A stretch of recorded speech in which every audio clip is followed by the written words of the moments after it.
Diane, comment ça va? Bonsoir, monsieur. Ça va bien? Et toi? Et ça va super. Je suis comme énervé à soir. Je suis comme énervé. Ben oui, il fait chaud, hein? Je sais pas, moi j'ai l'air climatisé, il fait 19 dans la maison. Je me plains Ah, ben ici, il fait pas 19, ça, je te le garantis. pas. Toi, t'as pas l'air climatisé, hein? J'ai pas l'air climatisé, puis j'ai pas d'air tout court. Hey, je veux juste dire quelques petits shout-outs avant de commencer. Ah ouais, j'en aurais un après. Oui. Je veux dire, on a Diane qui vient de la Colombie-Britannique qui va actuellement à la Church. Bienvenue, salut, j'espère que tu es encore là. Sinon, ben, merci d'être passé. ouais. On a le classique de Cap-Saint-Ignace. Ils sont là, il n'a pas fait de faute. Ah oui, il manque un accent. On est là, ouais. Ouais. Hey, mais bienvenue à Barbu plus Bib. Bienvenue Ben les oui. Barbus, les Barbusonnes. Bienvenue dans notre monde, dans notre bar. Bienvenue de faire partie de ça avec nous. Moi, j'ai reçu un commentaire positif. Il y a quelqu'un qui m'a écrit en privé, puis je découvre des nouveaux mots, des nouvelles choses. Vas-y. En privé, là, tu peux dire, ouais, il y a des gens qui m'ont écrit en DM. Oui, en DM, ouais. Je sais pas qu'est-ce que ça vient, d'où ce que ça veut dire, mais c'est pour ça qu'on a invité Denis Michel ce soir. Ben oui, il est en DM, mais attends, c'est ça, cette personne-là m'a écrit, elle me dit, hey, on aime bien ce que vous faites, vous nous divertissez, blablabla. Puis là, j'étais là, maman, tu peux arrêter, là, on nous écoute, là. Fait que, non, c'est pas vrai. C'était Isabelle Laverdière, elle nous écoutait. Ouais. Elle t'a-tu écrit? Ah ouais, elle m'a écrit, j'étais vraiment content.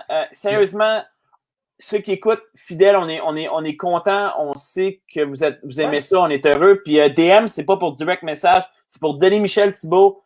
On va l'inviter tout de suite. Je pense que ceux qui nous suivent, merci d'être là, d'embarquer dans nos folies. Si on peut vous divertir dans ce temps-là. Oui. Salut la gang de Brié aussi. Oui, salut la gang de Brié. Je sais pas s'il y en a beaucoup qui écoutent, là, ils ont le gala à soir en ligne. Ils graduent.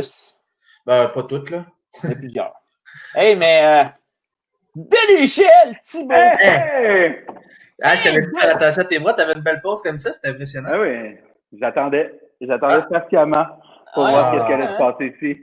Allô? Hey, man, je suis content que tu sois là. Comment ça va? Tu ne mettais pas en bas? Attends un peu.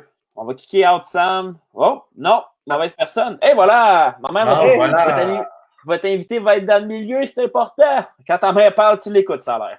Tu l'écoutes, d'ailleurs. Ouais, puis comme Denis Michel, on met ça le plus haut. Les gars, avant, je suis content d'être là. Je veux juste dire quelque chose. Je vous écoute souvent, puis d'ailleurs, vous êtes très, très bons.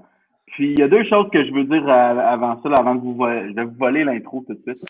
Mais j'aimerais ça dire salut à Kiki. Je suis content de savoir que sa réhabilitation va bien. Il est pas retourné en prison depuis un bout.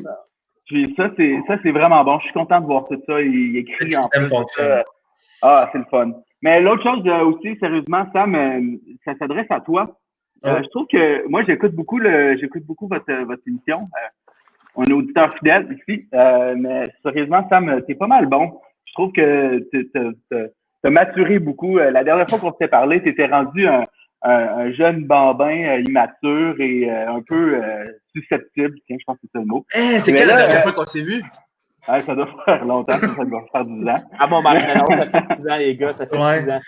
C'est pas agréable, ça veut dire. Mais non, mais tu vieillis bien, Sam. C'est le fun de te voir aller, puis je suis content de voir ça. Hey, merci, ça me touche. Venant d'un gars que je respecte, ça fait du bien. Vous pouvez faire votre intro maintenant. Non, mais OK, on va juste éclaircir quelque chose parce que là, il faut comprendre la référence à la prison. Il y a plusieurs années de ça, on est allé faire les fous aux Galeries de la Capitale, pour ceux qui connaissent ça. On est allé patiner, puis DM puis moi, fidèle à nos habitudes, on est allé magasiner parce que on allait toujours dans la même boutique, puis DM est en train d'acheter, je pense que c'était une casquette, ça se peut-tu, on était au Lids, c'était au Sports Check. En tout cas, je me souviens pas le magasin, mais mon père est juste rentré, puis il a juste dit à Denis Michel, hey man, ça fait longtemps, je suis content de t'avoir vu, ça fait pas longtemps que t'es sorti de prison, et t'ont laissé sortir, puis le vendeur a comme, je pense qu'il a fait caca dans ses culottes.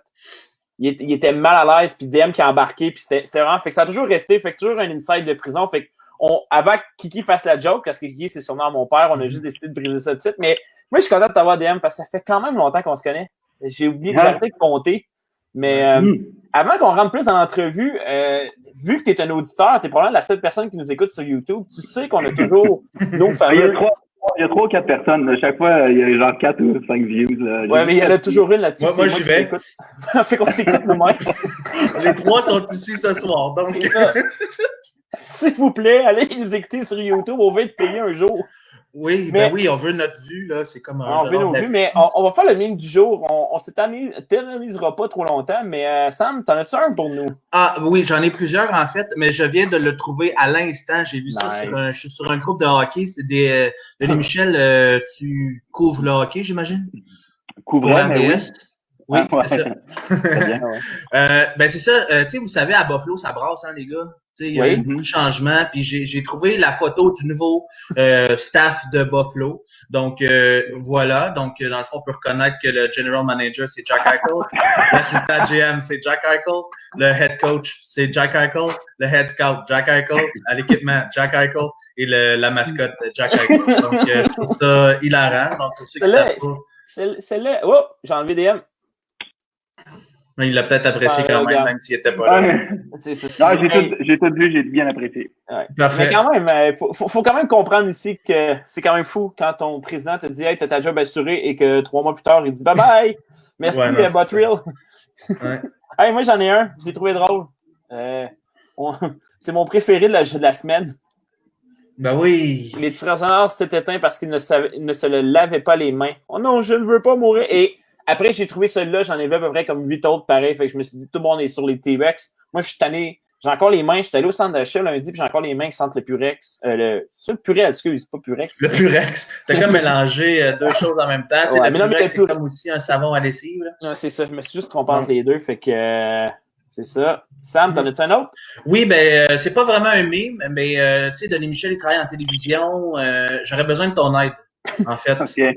Parce que j'ai fait une séance photo hier et j'aimerais ça savoir si tu peux me donner des petits conseils pour travailler mon image, travailler ma marque, peut-être mettre ces photos-là dans mon portfolio si un jour j'aimerais faire du mannequinat. Donc, j'aimerais juste ça que tu me dises qu'est-ce que tu penses de cette photo-là que j'ai pris moi-même. Ben, j'ai pas pris moi-même, là, mais qu'est-ce que tu...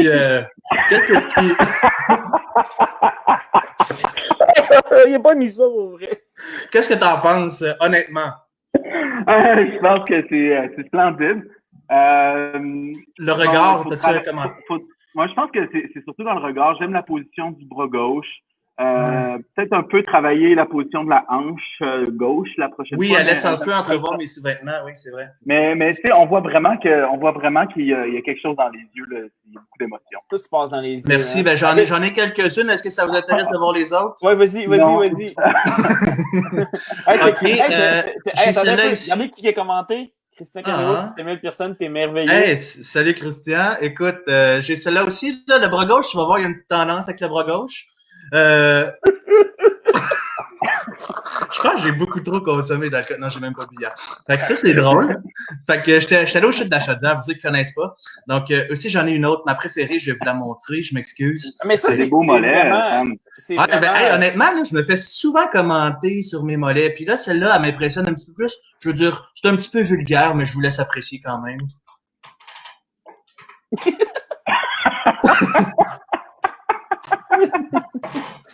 Fait que je me dis que si on vaut pas une risée, on vaut rien. Donc, fait que j'aimerais ça savoir, est-ce que tu penses que je peux faire carrière en télévision? Je pense que oui, je pense que tu as de l'avenir là-dedans. Surtout le fait que t'es game. Faut être game en télé, fait que t'es game de faire ça. Sur la dernière photo, je trouve que tu ressemblais à Kiki pas mal. Non, mais la différence, c'est que si Kiki l'aurait fait, il aurait eu culotte baissée. Ouais, non, je me suis déjà fait intercepter par la police, fait que, ouais. Ah ouais, moi aussi. Ouais. Ça vous arrive, vous autres aussi. Hey, c'est ça, j'en ai d'autres, là, si jamais vous voulez, peut-être plus tard, on en... je voudrais revenir sur celle du banc. Tu t'es inspiré de Titanic, hein? Draw me like one of your French girls. Ben oui, il y avait quelqu'un, un artiste. Hey, moi, j'ai un petit dernier meme, là, juste pour le plaisir. Vic DM, how is life, me? Ça se passe bien, hein? Ça se passe bien. Ici, je trouve que le gars, il ressemble à Mathias Odell. Sam, je ne t'en souviens pas, mais de ce nom de Cook pour les amis du GDJ, je trouve qu'il ressemble à ça. En tout cas, moi, ça ressemble à ce qui m'arrive des fois quand... c'est ça. Mais, hey, je suis content, DM, que tu sois là. On va mettre l'entrevue avec Denis Michel Thibault au Téléjournal, 18h. Oui. Hey, DM, c'est mon vrai nom. C'est comme ça que mes parents m'ont appelé aussi. Mais man, check bien la preuve que c'est ton vrai nom, même sur notre slogan. Je veux dire, tu connais pas c'est un autre. Il y a d'autres lettres avec ça, man. Ah, il y en a une dizaine d'autres, là. Il y a le Eni. OK, il faut quand même dire que c'est une belle façon de t'appeler DM pour pas t'appeler Junior. On va se dire ça comme ça. Tu sais que c'est quand j'ai réalisé ça à ton mariage. Non. J'avais fait le lien entre. J'étais tellement habitué de t'appeler DM. Parce qu'il faut comprendre que ton père s'appelle Denis. Et toi, tu t'appelles Denis Michel. Tu as passé un poil de t'appeler Denis Junior. Non, je pense pas qu'il aurait jamais fait ça. Je pense qu'il savait. Inacceptable. Il y a quelque chose d'original aussi dans Denis Michel. J'en connais pas beaucoup. Je pense qu'il y a deux, trois autres personnes que j'ai déjà entendu qui avaient le même nom que moi. Fait que non, j'aime bien mon nom. C'est original, c'est différent. Faut bien prononcer parce que la transition du Nimi est compliquée. C'est le discours de la nuit. Mais en fait, ça te prend un peu de hockey. Ouais. Nimi. Ah, c'est bon ça. Mais ouais, quand tu le dis vite, le monde font hein? Parce que c'est pas commun, c'est pas Jean-Philippe, mettons. Samuel ou David. Ou Marc-Antoine. Comment il va d'ailleurs, Marc-Antoine? Marc-Antoine, c'est la légende. On ne sait pas s'il est là ou s'il n'est pas là. Probablement qu'il travaille ce soir, fait qu'il nous écoutera pas. Mais il m'a texté tantôt, là. Il m'a dit on s'en va au Ikea quand il viendra à la maison. Bon, j'ai besoin de quelqu'un pour là. Mais DM, t'es où là présentement? Là? On voit ta belle cuisine, ton beau dosseret, mais t'es au Québec présentement. Là. Ah, je suis dans mon appartement. Là. On avait compris, mais dans quelle ville? À Winnipeg. J'habite à Winnipeg depuis 2015, je crois. OK. Mais originairement, t'es de où? Je viens de la ville de Québec. J'ai grandi dans la très belle ville fortifiée de Québec. Mais j'ai déménagé. De Québec. Tu pensais que j'allais dire l'ancienne Lorette? C'est sûr que tu allais dire l'ancienne Lorette parce que tu. C'est un gars de l'ancienne Lorette. C'est un gars de l'ancienne. C'est un gars de l'ancienne. Mais... Je tiens à dire que ça, c'est très drôle. Denis Michel l'a écrit en 5e année, son nom complet. Ouais. Il y a encore des fois de la misère avec le Thibault, là, mais c'est ça. Ouais, parce qu'il y a un H bizarre. Fait que t'es né dans l'ancienne Lorette? Ouais, mais je dis pas souvent que je viens de l'ancienne Lorette, surtout ici, parce qu'il y a personne qui sait c'est quoi. Fait que, ouais, je dis Québec, même ça m'arrive des fois de dire Montréal, parce que... c'est pas compliqué. Le maire Labaume, il doit venir d'avoir frissonné à quelque part, lui, là, le maire Labaume. Là, c'est ouais, sûr, écoute, mon identité est confuse, des fois, je sais pas trop d'où je viens, mais qui suis-je ou vais-je, que fais-je? Des fois, c'est juste moins compliqué, tu vois, c'est comme de dire, tu viens de où? Ah, Québec City, puis là, ils disent, ouais, c'est beau, là, je pense, hein? Ouais, ok, là, je viens de Montréal. Ce commentaire-là est excellent. Tu viens d'Orsainville. Ah ouais. Hey, DM, c'est pour ceux qui ne savent pas, parce qu'on te connaît bien, Sam, si tu as des questions, tu ne viendras pas. C'est quoi d'avoir grandi avec 3 sœurs et d'être le seul gars dans la maison? Ben, avec ton père. C'est pas facile. Ça, comment c'était? Avec une salle de bain? Avec une salle de bain. Ben, c'était fun. Honnêtement, je pense que les gens pensent que c'est pire que ce que c'est vraiment, mais quand tu... C'est sûr que des fois, je me dis ça aurait été le fun d'avoir un frère, mais d'avoir 3 sœurs, c'est unique. Là. Je connais pas beaucoup de monde qui ont 3 sœurs. Puis c'est une belle... je vois... Plus je vieillis, plus je vois qu'il y a une certaine responsabilité qui vient aussi avec ça. Tu sais, d'être un bon grand frère, d'en prendre soin de mes sœurs, c'est ça. Mais honnêtement, c'était c'était vraiment bien, c'était vraiment le fun. Puis si j'avais à refaire les choses, ben, je pense que c'est pas comme si je pouvais choisir, là, mais si j'avais à refaire les choses, je pense que je le ferais de la même manière. Ah, c'est qui? T'as une question? Oui, on sait que tu travailles à Winnipeg. Mm-hmm. Ma première question est est-ce que qu'est-ce qui t'a amené là-bas à Winnipeg? Et la question que je me pose, c'est est-ce que tu as déjà rencontré Connor Hellebuyck, le gardien de but des Winnipeg? C'est probablement un de mes gardiens préférés. Donc, OK. Bon, ben, je vais commencer par la deuxième question parce que je pense que c'est le plus rapide. La plus importante aussi. Oui. Et puis, moi, c'est un gardien, hein? Ah oui, les gardiens, c'est spéciaux. Mais, tu sais, t'as-tu déjà vu ces exercices de Dieu? Tu sais, oui, il fait peur. Il fait peur. Il fait ça pour vrai, là. Ouais, c'est un truc super bizarre. Mais non, oui, j'ai déjà rencontré. C'était bien correct. Sinon, ce qui m'a amené à Winnipeg, c'est que j'étais journaliste jusqu'à l'année dernière. Là, en août de l'année dernière, j'ai remis ma démission, mais j'étais journaliste pour Radio-Canada. Puis c'est ça qui m'a amené, c'est un contrat en fin de compte qui qui s'est transformé en une genre de permanence là-bas en 2015. Ouais, je me souviens, tu es venu à Rimouski faire ton examen de français. Oui, c'est vrai. Hey, J'ai passé d'ailleurs. Est-ce que tu te souviens de notre première rencontre? Oui. Qui a fait en sorte qu'on est devenus des meilleurs amis?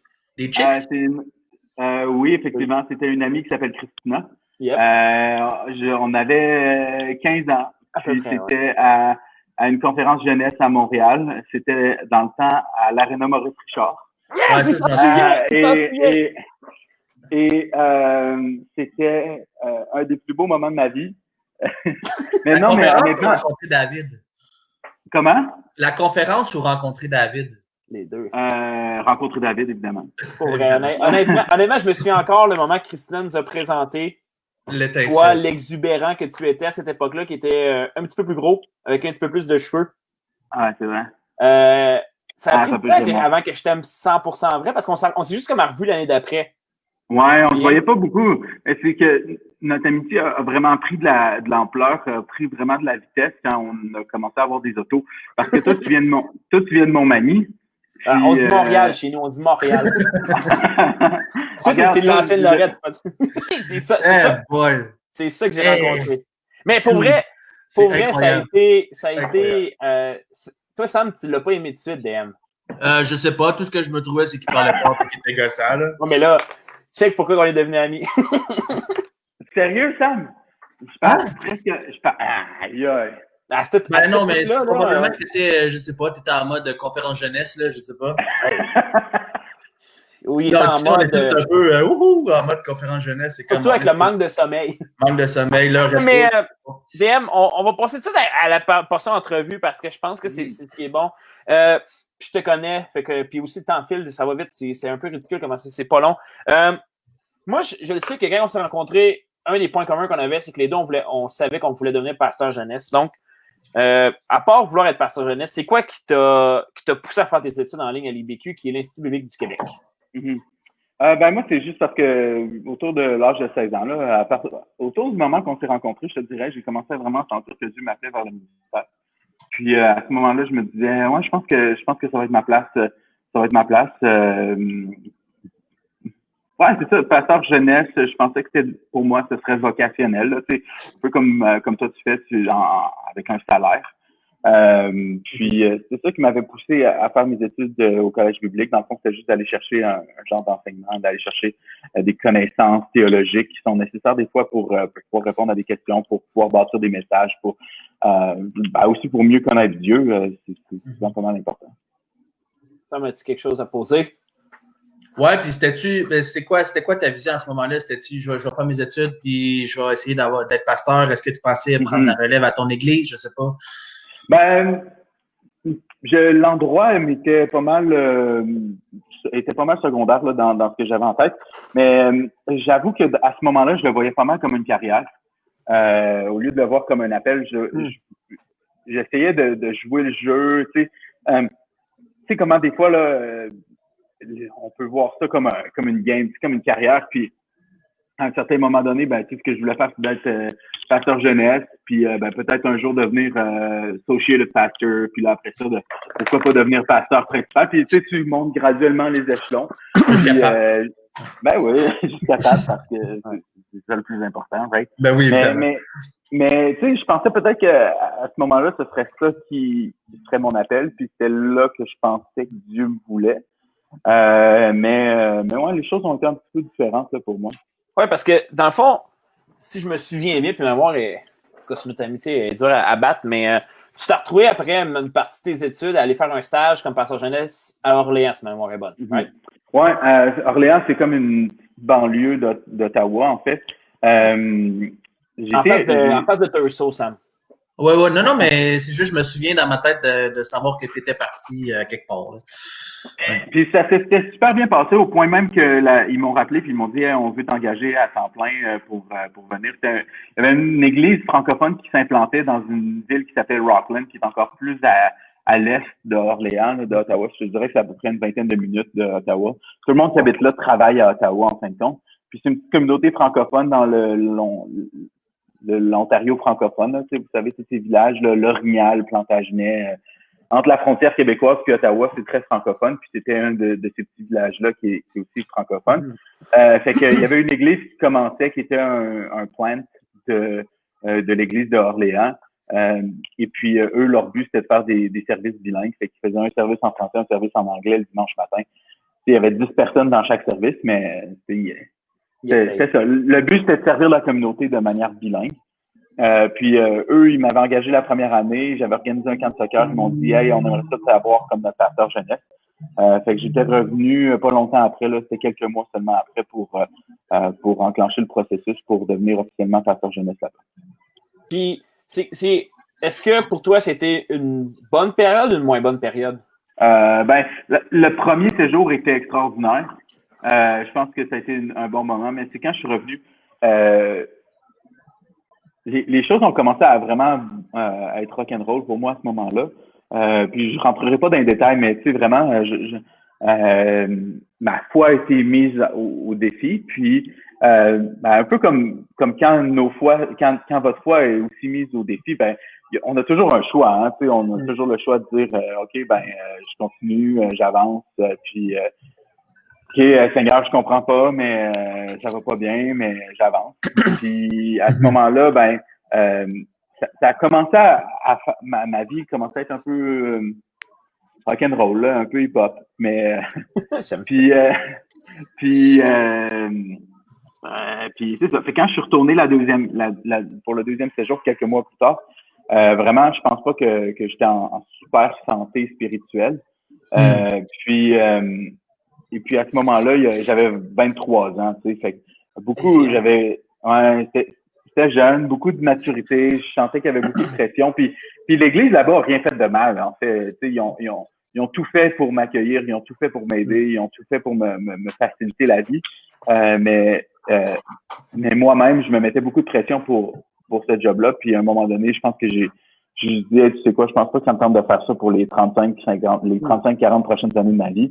Fait que, à ce moment-là, j'écrivais un blog avec des amis. On avait même fait un magazine physique. Ça se passait bien.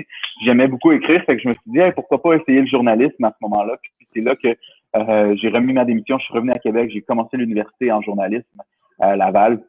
Puis c'est là que mon cheminement en journalisme a commencé. Mais je te dirais que c'est aussi là que que ma foi a été le plus testée. Hein. C'est le fun, ça, David, pas là?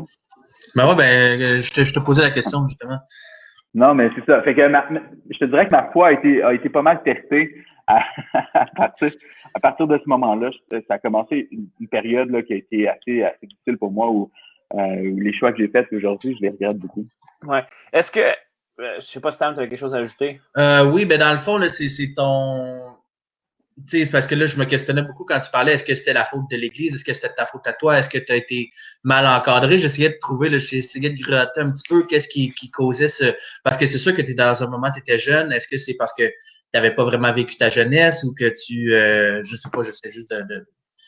Ouais, c'est un peu compliqué de dire c'est la faute à qui, puis de pointer du doigt, mais il y avait beaucoup d'immaturité de ma part dans tout ça, apprendre à prendre la critique, apprendre à me soumettre à l'autorité aussi. Ça, c'est deux choses que à ce moment-là dans ma vie, j'étais pas prêt à faire.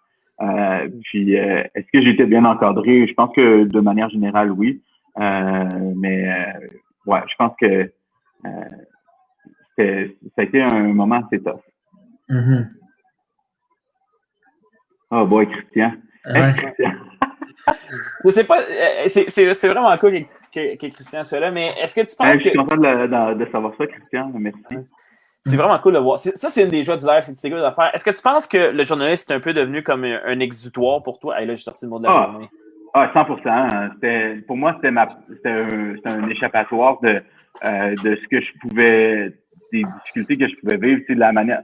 C'est aussi l'état de mon cœur. Ça révélait beaucoup de choses sur l'état de mon cœur à ce moment-là où des fois, c'est un peu imparfait comme image, là, mais je compare beaucoup mon histoire à celle de Jonas où Dieu l'avait appelé à aller à Ninive.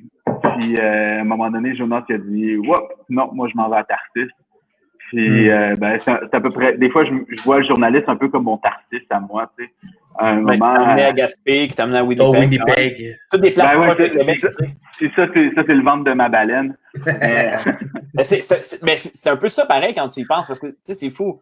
Tu sais, en fait, je vais résumer ton bout de journalistique parce que ça me fait toujours capoter. Tu as commencé ton bac en journaliste à Laval. Ça allait pas assez vite à ton goût. Fait que tu être comme, hey, c'est-tu quoi? Moi, je m'envoie à une école privée à Montréal avec tous les gros noms d'RDS qui t'ont enseigné. C'est ça que tu as fait pareil, là. Tu es sorti de là, tu t'es retrouvé journaliste à Gaspé, à TVA à Gaspé, c'est quand même très loin de chez vous. Puis, dans tout ça, quand tu étais à Gaspé, est-ce que ta compréhension de tu sais que tu étais par rapport à ta foi ou l'Église, c'était une période de remise en question ou tu avais comme un peu ta vie à Gaspé, puis quand tu retournais dans ton coin, dans ton hood, tu avais ta vie plus chrétienne ou c'était comme rendu comme... Non, c'était pas mal rendu conflictuel. Tout était rendu un peu la même affaire. C'était tough pour moi à Gaspé parce qu'à ce moment-là, j'essayais d'aller à l'église. Il y avait une petite église là-bas que je m'étais... j'avais rencontré le pasteur. Le gars était assez jeune, une jeune famille, puis on avait beaucoup de choses en commun. Puis j'aimais bien cette église-là, mais tu sais, d'un autre côté, mon style de vie, puis mon style de vie concordait pas avec l'église. Puis tu sais, c'était tough pour moi, puis je me sentais pas bien, je me sentais un peu comme deux faces là, de devoir. Le dimanche matin, je rentrais là-dedans, puis tu sais, même c'est pas une grosse église, là, une année tranquillement, pas vite, tu connais du monde, puis mais tu sais aussi là, le samedi soir avant, ben tu sais, t'as passé la soirée à boire, mais oui, tu sais, on avait une maison sur le bord de l'eau là-bas, puis on avait tout le temps des parties là-bas parce qu'on avait la plus cool maison de tous nos amis. Fait que c'était un moment qui était top, là, je te dirais, mais en même temps, je garde quand même des bons souvenirs de cet endroit-là. Ouais. Ben, c'est ça. Moi, ce que je trouve, merci de nous partager ça. Là. C'est quand même, il faut être honnête, il faut être intègre. Je pense que tu peux être fier d'être authentique comme ça. Moi, la question que, tu parlais un petit peu, là, tu te sentais hypocrite. Est-ce que t'es venu à un point où tu as rejeté complètement la foi, pas renié, là, je dirais pas renié, mais rejeté la foi, les enseignements, c'était comme tu rendu moi le patron? Ben, c'est sûr que oui, à ce moment-là, c'était moi le patron, c'était moi qui prenais les choses en main. Tu sais, le péché, dans le fond, c'est une manière de dire à Dieu, écoute, laisse faire, c'est moi qui s'en occupe. Puis m'a faire comme je veux, tu sais. Puis c'est à peu près ça, que je vivais, tu sais. Puis c'est con parce que des fois autant quand les choses se font mal aller, ben, tu peux me retrouver à prier. Puis tu sais, j'ai jamais arrêté de croire en Dieu, c'est ça l'affaire.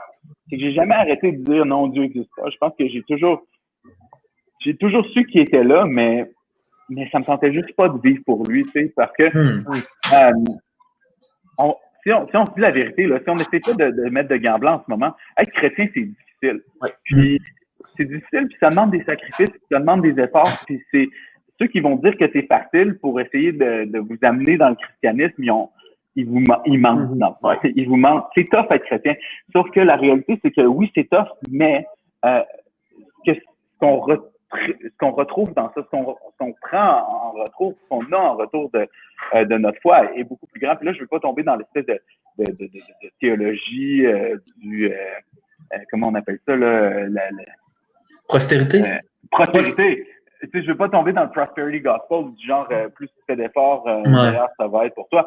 C'est pas ça pantoute que je suis en train de me dire. Ce que je veux dire, c'est juste que Dieu, la présence de Dieu est mieux que n'importe quoi d'autre. Puis à partir du moment que tu es capable de le reconnaître et de le voir puis de le sentir, ben là, ça, pour moi, ben c'est ça. C'est juste que à ce moment-là, ça me tentait juste pas de faire les efforts pour suivre Dieu. Ouais, c'est intéressant. J'ai une question pour toi parce que c'est vraiment intéressant parce qu'on s'est jamais perdu de vue malgré la distance. On a toujours été en contact.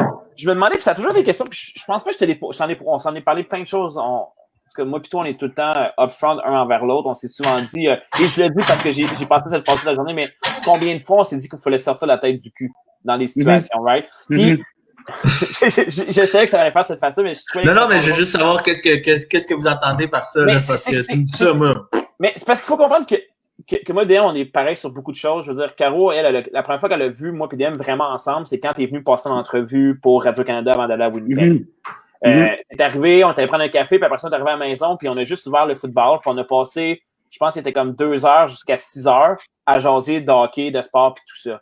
Fait qu'on a toujours une relation comme ça, puis quand DM, il me colle souvent que je suis lâche, puis je devrais faire telle affaire mieux, puis on fait toujours la même chose, puis c'est pour ça que je te dis, c'est quand on sait les deux, quand on se parle, on fait toujours par se challenger. Puis je me demandais, pendant cette période-là que tu t'es éloigné, est-ce que tu t'es senti jugé par moi? Non. OK, parce que je me suis toujours demandé si tu avais senti comme un jugement ou quelque chose. Non, tu sais que aimer quelqu'un, là, des fois, ça peut être, il y a deux manières d'aimer quelqu'un. Des fois, c'est de lui faire un gros câlin puis de lui dire que tout va bien aller. Mais des fois, c'est de lui donner un bon coup de pied dans le cul. Puis je m'excuse, Sonia. Mais t'as bien dit son nom en plus, Sonia, elle va être contente. Mais des fois, c'est juste ça, c'est juste de donner un bon coup de pied au derrière. Puis des fois, aimer, c'est juste d'avoir le discernement de savoir quand est-ce que c'est le temps de donner un gros hug, puis quand est-ce que c'est le temps de donner un gros coup de pied au derrière. Puis moi, à ce moment-là, je pense que ce que j'avais besoin, c'était pas d'un hug, mais c'était d'un coup de pied au derrière. Parce que des fois, c'est important de le dire aux personnes. Puis, mais c'est important de le dire aux personnes qui s'égarent, de dire, hey, là, tu es en train de faire une connerie. Mais en même temps, pour dire ça à une personne, ça prend une relation avec la personne. Je pense que ça a toujours bien passé avec toi, David, parce qu'on avait notre relation. Ben oui. Tu me faisais confiance, je te faisais confiance, on était capable, puis on a bâti notre amitié là-dessus. Puis des fois, c'est difficile, puis je peux comprendre pourquoi des gens se sentent jugés, c'est parce que des fois, il y a des gens qui vont s'éloigner de la foi, puis qui vont se faire donner un coup de pied au derrière par quelqu'un qu'ils connaissent presque pas, puis qui dans le fond, tu sais, moi aussi je t'aime. Mais c'est ça, puis l'important, c'est juste de vraiment savoir quand est-ce qu'il faut, avec qui aussi on peut le faire. Puis, tu sais, si les gens sentent qu'ils n'ont pas cette relation-là avec quelqu'un, leur groupe jeunesse, par exemple, qui voit en train de s'éloigner, la meilleure chose à faire, puis je pense que c'est un peu ça que tout le monde dans mon entourage qui m'ont vu aller ont fait, c'est juste de prier. Continuez de prier, arrêtez pas de prier, puis gardez ces gens-là en prière, puis demandez à Dieu de les ramener, parce qu'éventuellement, qui sait, Dieu va ramener les gens, je pense. Peut ramener, en tout cas. Ouais, puis moi, ce que je percevais de l'extérieur, j'entendais un petit peu David. Des fois, il parlait là, Denis Michel, comment il va, blablabla. Mais il y avait certaines choses que ça venait vraiment, ça clashait vraiment. Mais vous avez décidé on va laisser ça. Vous avez vraiment choisi les batailles sur ce que vous vouliez vraiment. Là, il y a des sujets où c'était juste pas parlable. Fait que, vous avez éloigné ces sujets-là, mais je pense que vous avez préservé la relation. Je pense que c'est beaucoup plus important que. Oui, mais en même temps, Sam, tu vois. Ben moi, j'étais de l'extérieur. J'étais de l'extérieur, mais je pense que. Je sais même pas c'est qui ce gars-là. Je pense que non, mais tu connais de ce que tu entends de monde depuis quand on est ensemble. C'est sûr que là-dessus, t'es un peu le third wheel là-dedans. À soir, on pourrait avoir tout ça ensemble. Puis ce que je veux dire, c'est que pour moi, DM, c'est mon Jonathan. Non, mais à ce point-là, c'est que la personne que je dis tout, que je peux lui confier tout, que je sais que si je vais pas bien, peu importe ce que je vis, il va être là. Puis, je pense que j'ai jamais eu de sujet qu'on parlait pas. On n'était peut-être pas aussi ouvert à en parler, mais on s'est jamais empêché de se dire nos vérités, nos affaires, parce que notre amitié, c'est plus que juste genre, hey buddy, comment ça va? Puis on va écouter une game de football, mais comme on écoute une game de football, on parle des statistiques de ci, de ça, mais au plus profond, nous, la présence d'un de l'autre est plus importante que n'importe quoi aussi. Puis, tu sais, moi, tu sais, je le dis souvent, j'ai aucune amitié qui se rapproche de ça. Parce que peu importe la distance qu'on a, on va toujours être là un pour l'autre, puis qu'on sait ça. Puis je pense que c'est quelque chose qui est important pour tout le monde. Trouvez-vous quelqu'un comme ça que vous. Mais on a investi là-dedans. Faut se le dire, là. On a investi beaucoup parce que dès qu'on a eu nos chars, c'était ridicule, là. Je veux dire, si vous parlez à bien des filles de Québec, on va dire ça comme ça. Les players. Non, on n'était pas players, c'est mais oui. J'en ai entendu parler. OK, je m'en vais, salut. Ça va, non, mais pour bien des gens, ils pensaient qu'on était toujours ensemble.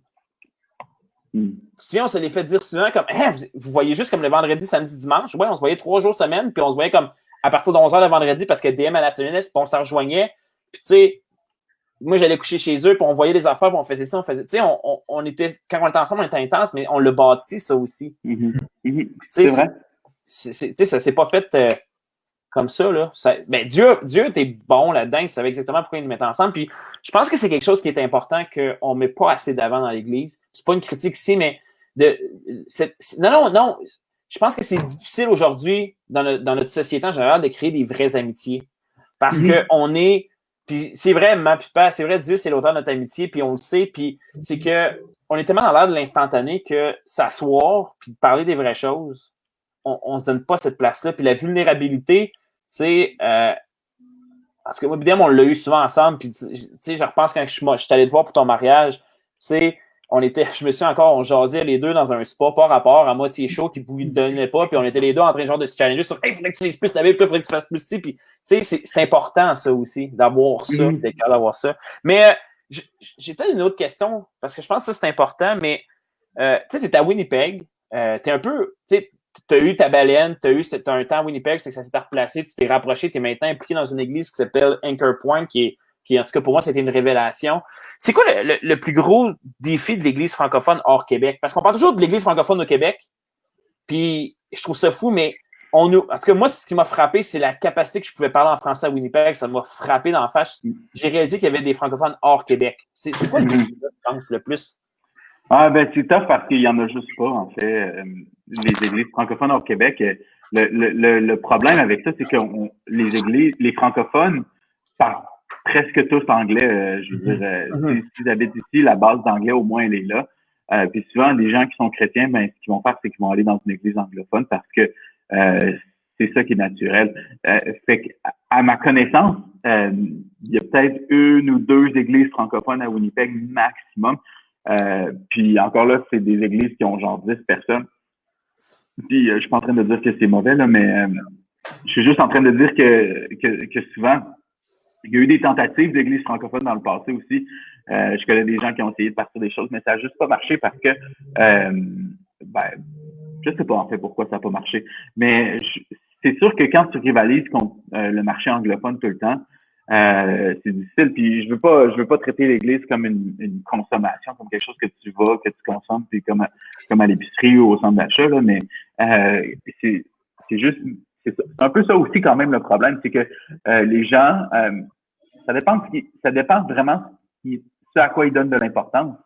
Est-ce que les gens vont décider de donner de l'importance au fait que, bon, la production du dimanche matin, là, c'est une grosse église, il y a 1000 personnes et plus, la musique est vraiment bonne, le message est pas pire, mais, tu sais, on n'est pas trop, tu sais, ça se fait comme, si vous savez le genre d'église que je suis en train de parler, ben, tu sais, si les gens préfèrent ça parce qu'ils ont X raison, parce que c'est plus gros, ils ont l'impression de faire partie de quelque chose, comparativement à une église qui, normalement, c'est sûr que ça va être plus petit, une église francophone, parce que le pourcentage de population aussi qui est francophone n'est pas très élevé quand même. Fait que, oui, veut pas, c'est difficile de rivaliser avec ça, mais il y a beaucoup de francophones aussi qui sont catholiques, un peu comme au Québec. Je pense que ça, c'est quelque chose que vous connaissez bien aussi, les gars. Mais je pense que les problèmes, il y a pas vraiment d'église francophone en fin de compte. C'est un peu ça l'affaire. Nous ici, on a eu beaucoup de discussions pour débuter un service en français. On a eu des discussions pour un groupe maison en français. Qu'est-ce qui va arriver avec ça? Je sais pas exactement, mais tu sais, ça prend du temps, ça prend du travail, ça prend beaucoup de prières aussi pour discerner qu'est-ce que Dieu veut pour ce monde-là. C'est quoi ton plus grand rêve? Tu sais, je sais que t'es à Winnipeg, je sais que t'es là. Tu sais, je sais que tu es passionné par le sport, par plein de choses, mais tu sais, ok, non, ça, je ne le dirais pas. Tu sais, quand pensais à ta question avant de la poser. Non, c'est parce que je voulais m'en aller une place, mais quand tu penses au Québec, c'est quoi ton plus grand désir pour le Québec? Tu sais, on a parlé de l'Église francophone, on sait que, en tout cas, pour l'avoir vu, la complexité entre le monde anglophone, francophone à Winnipeg, puis je le vois souvent par des articles que les gars que tu m'as fait rencontrer de ta job marquent souvent, tu sais, le combat avec l'université francophone, le coin Saint-Boniface qui est en train de devenir très anglophone, puis des terrains qui étaient censés être là, mais tu sais, on se rend compte que le combat est pas différent qu'au Québec. Mais c'est quoi, quand tu penses aux francophones en général, que ce soit même il y en a en Colombie-Britannique qui ont une super grosse victoire, je sais pas si tu as vu ça, mais la Cour suprême, je sais pas si c'est celle-là ou quelle, mais a statué que les écoles francophones doivent avoir le même, il y a beaucoup de combats pour le Québec, mais c'est quoi ton désir ou ton cœur pour le Québec francophone en général ou même pour la francophonie au Québec, au Canada? C'est une bonne question, mais tu sais, en grandissant dans l'Église au Québec, puis peut-être que vous l'avez déjà entendu, celle-là, il y avait comme un gars à un moment donné, puis je sais pas c'est qui, je sais pas c'est en quelle année, je sais pas rien, mais c'est peut-être une légende urbaine aussi qu'on se disait à l'Église pour s'encourager, mais il y avait toujours cette histoire-là d'un gars qui était débarqué dans un aéroport au Canada, puis qui avait dit il va y avoir un réveil qui va se passer au Canada, puis ça va commencer par l'Est. Vous avez entendu ça aussi? Ah ouais, encore okay. Il n'y a pas si longtemps, là. Encore il n'y a pas si longtemps. Hey, ça, honnêtement, tu sais, tout le monde la connaît, cette histoire-là. Personne ne sait c'est qui le gars, personne ne sait c'était où l'aéroport ou whatever la conférence. C'est l'aéroport de Montjoly, je pense. Ouais. C'est sûr que oui. Mais tu sais, c'est quoi mon plus grand rêve? Je pense que vraiment, ce serait ça. Ce serait de voir un Québec qui influence le Canada par sa foi. Bon, le Québec et le Canada ont eu beaucoup de différends à travers les années. Il y a eu beaucoup de problèmes entre anglophones et francophones. Mais je pense que le plus beau témoignage que le Québec pourrait avoir pour le reste du Canada, ce serait un réveil, ce serait d'arriver puis de dire, ce serait de reconnaître Jésus-Christ comme son Seigneur, que la province le fasse, mais que oui, ce serait ça, ce serait de voir des gens venir à Christ, parce que puis ça passerait pas inaperçu dans un Canada anglais qui souvent peut avoir tendance à dénigrer le Québec pour X, Y raison. Ouais. Je pense que de voir un réveil au Québec, là, ça toucherait beaucoup de gens au Canada, parce qu'il y a beaucoup de gens qui prient pour le Québec. Si vous le savez pas, il y a des gens, il y a des gens qui prient chaque semaine pour le Québec, ici au Manitoba, puis je sais que dans d'autres provinces, en Saskatchewan, en Alberta, en Colombie-Britannique aussi, partout dans l'Ouest, en Ontario, les gens prient pour le Québec parce que les gens ont un cœur pour le Québec, puis je pense honnêtement que ça va venir quand les gens du Québec vont embarquer. Hey. Ouais, ben vas-y, Sam. J'aimerais ça te couper là, pour une fois que je peux. Vas-y, non, je te laisse là. Ouais, c'est ça. Non, mais moi, ce que je trouve intéressant, c'est que tu sais, le Québec là, a tendance à se voir comme une petite nation dans un petit Québec, dans un grand Canada. Mais quand tu vas voir au Manitoba, moi j'étais à Vancouver, un stage dans une communauté francophone. Je veux dire, c'est une maison francophone dans une mairie. Fait que ça enlève la vision de extrêmement petit puis de tu sais, quasiment de pathétique loser que le Québec se voit. Je pense qu'il faut arrêter ça. Puis c'est intéressant parce que le Québec, on dit souvent que tu sais ça influence le Canada, mais pour les mauvaises choses. C'est comme tu regardes le Québec maintenant, puis ça va les valeurs puis tout ce qui est, je dirais pas négatif là, mais certaines, ben l'Ouest embarque peut-être 5 ans plus tard. Ça je l'ai entendu. Là. Je sais pas si c'est tout à fait vrai là, mais c'est intéressant. Ouais, non, mais moi, je pense qu'il y a quelque chose. Le jour que le Canada, il va y avoir quelque chose qui va se passer au Canada, puis je suis convaincu que ça va commencer par le Québec, parce que pour vrai, lorsque les églises, les chrétiens canadiens vont se rendre compte de ce qui se passe au Québec, de ce que Dieu fait au Québec, man, ça va pas passer inaperçu, ça, c'est clair. Puis je pense qu'on a à apprendre aussi des communautés hors Québec. Moi, c'est quelque chose que quand je suis allé, qui m'avait frappé, c'est à quel point je pense aux boys, étonnamment, de vie de garçon, tu sais, qui étaient des francophones. On était juste des francophones. C'était vraiment cool, tu sais, c'était fun de voir à quel point que rapidement, le fait qu'on soit francophone, même s'il y en avait 2 qui étaient français de France, là, je les aime quand même énormément, là. C'est des jacks vraiment incroyables, mais à quel point que rapidement, on était plus loud que tout le monde. Mm-hmm. Je veux dire, on s'est fait avertir, comme on a failli se faire kicker out du karting parce qu'on avait juste trop de fun puis qu'on se poussait. Tu sais, je veux dire, si on prend conscience de cette puissance-là qu'on a dans notre fait francophone, de l'unité qu'il y a ailleurs, qu'on a besoin les uns des autres. Je pense que c'est peut-être un des défis. C'est qu'on n'est peut-être pas assez unis en tant que francophone au Québec. On a peut-être à travailler sur notre unité. Je pense que c'est vraiment bien. Puis, DM, je te remercie d'être venu, à moins que ça t'avais une autre question. Parce que j'ai une autre question. On aurait peut-être pour 1 heure de discussion. Là. Mais là, de ce que je comprends, c'est qu'en ce moment, tu travailles dans une église, avec une église? Merci à COVID, je ne travaille pas. OK. La PCU, ça va? C'est bien? Ah, on survit, mais ça va. J'ai pas à me plaindre, là. J'ai un bel appartement, on a une voiture qui roule, puis la vie est belle pour moi ici, mais...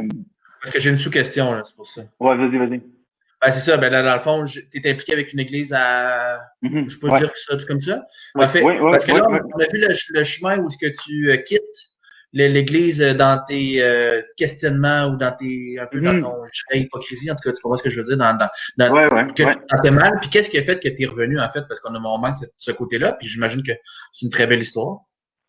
Ouais, c'est une belle histoire, mais en même temps, je t'avoue que pour moi, il y a juste pas il y a pas un moment d'épiphanie, tu sais, il y a pas un moment où je roulais sur le long de l'autoroute, puis là, tout d'un coup, j'ai été convaincu par le Saint-Esprit en une fois, puis là, j'ai dit, faut que je revienne, c'est fait.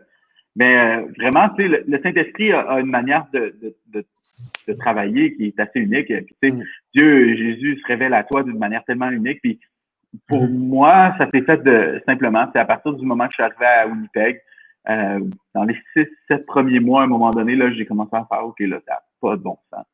Tu sais, je peux pas vivre ma vie comme ça. Puis je suis pas heureux dans ça non plus. Tu sais, ça fait son temps, là, mais là, faut passer à autre chose. Puis à ce moment-là, moi j'aime beaucoup le soccer. Puis quand j'étais à Rockland, j'avais organisé un camp de soccer avec une organisation qui s'appelle Athletes in Action. Puis à ce moment-là, j'avais été voir quelqu'un j'avais interviewé un coach de soccer. Puis j'avais mon manteau de Athletes in Action. Puis il dit, hey, t'es chrétien? Je fais, c'est ça, tu sais.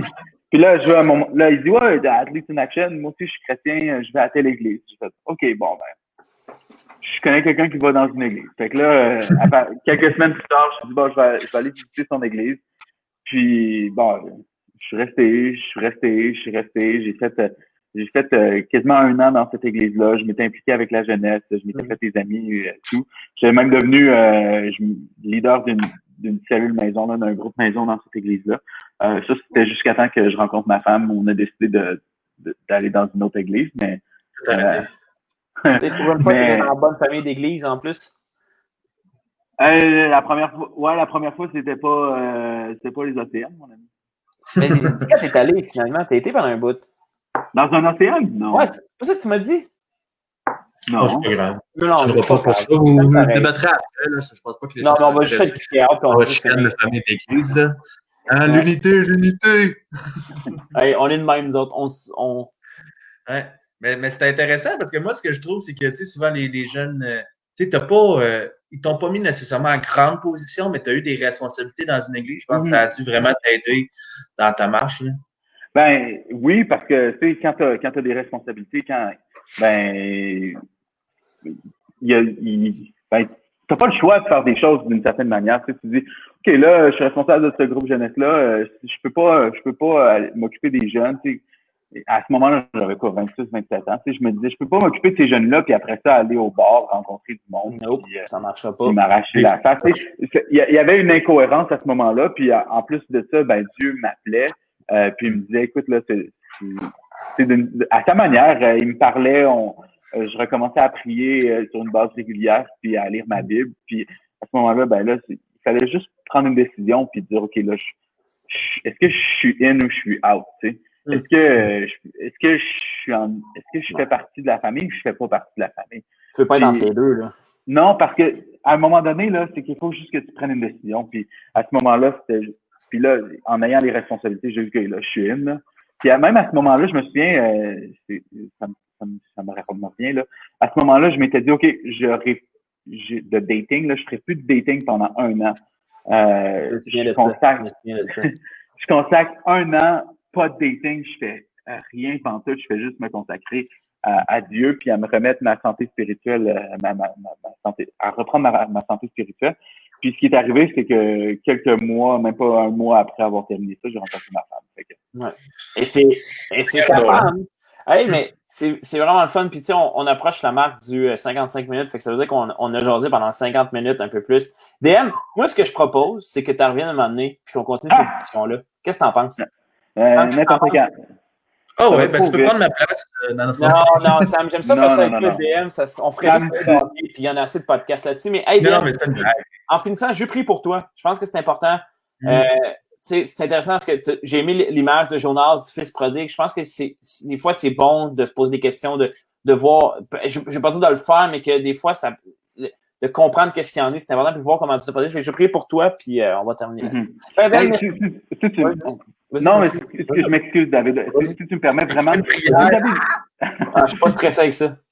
s'il y a des gens puis là, je parle vraiment aux gens qui nous écoutent, là, s'il y a des gens dans vos groupes jeunesse que vous sentez qui ont un pied de chaque bord de la clôture, là, n'hésitez pas à prier pour eux, puis n'hésitez pas à bâtir une relation avec eux. Allez les voir, leur parler, puis de dire que les choses sont pas correctes, c'est pas de juger quelqu'un.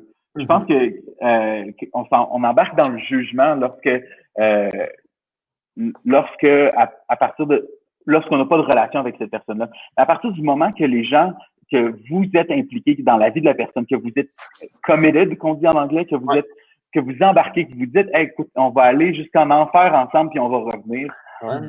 Si tu es prêt à faire ça avec cette personne-là, tu peux dire n'importe quoi à cette personne. Ouais. Bon, je vais prier, man. Je pense que c'est la meilleure façon que je vais prier. Père éternel, merci pour ce temps qu'on a eu, Seigneur. Le côté de Barbu plus vif qu'on a toujours voulu, Père, c'est d'avoir des discussions qui sont authentiques, qui sont vraies, de dire les choses comme ils sont, Père. Et merci pour le témoignage de DM. Autant son temps dans la baleine, son temps éloigné de toutes choses pour revenir, Père. C'est incroyable comment tu l'as protégé. Puis merci parce que on voit ta main au travers, comment tu l'as protégé, Père. Et moi, je sais encore tellement de choses. Il y a tellement encore de choses qu'on n'a pas parlé dans tout ça, qui sont à ta gloire, Père, et je veux t'en remercier. Puis ce que je veux, Seigneur, c'est que tu pries pour chaque personne, que tu puisses bénir DM, que tu puisses lui montrer qu'est-ce que tu as comme appel dans sa vie. Je sais que c'est toujours là, Seigneur, que tu as un appel pour lui précis, que tu puisses continuer à te révéler à lui, à son épouse aussi, à Ali, que tu puisses les bénir, les pourvoir à tout ce qu'ils ont besoin, Seigneur, dans cette recherche de ce que tu fais pour eux, dans les projets qui vont se débloquer prochainement aussi, Père, que toi tu connais, que tu puisses vraiment les bénir. Et Seigneur, s'il y a des gens qui sont un peu dans cette position-là ambiguë, que tu puisses leur donner des gens de confiance, des amitiés profondes qui permettent d'appeler un chat, puis un chien, puis quand c'est de la dompe, mais que ça soit dire que c'est de la dompe, Seigneur, parce que je sais qu'autant dans ma vie que dans celle de DM, c'est ce qui nous a aidés, puis je sais que Sam a des amis comme ça aussi, que tu puisses utiliser vraiment des amitiés profondes, des vraies relations qui nous défient. Puis Seigneur, merci pour chaque personne qui a écouté, que tu puisses les bénir abondamment dans les prochains jours, dans cette période-là estivale qui s'en vient. Et Seigneur, c'est en ton nom que je te remercie pour ce temps. Amen. Amen. Hey, merci les barbus, merci DM. C'était vraiment cool de t'avoir. Puis je te dis, on va te réinviter, ça c'est certain, parce que je pense si on enregistrait nos FaceTime qu'on se fait, on révolutionnerait l'église à tous les semaines. Ah, les gars, merci de m'avoir accueilli, puis j'aime beaucoup votre show. Continuez votre bon travail. Merci. Hey, peut-être des connexions à Zocan, peut-être qu'on pourrait mettre ça en ligne ce soir. Il y en a plus, ça sera pour une autre fois. Hey, bye tout le monde. Salut. Bonne soirée les barbus. Yes, salut, soyez sages.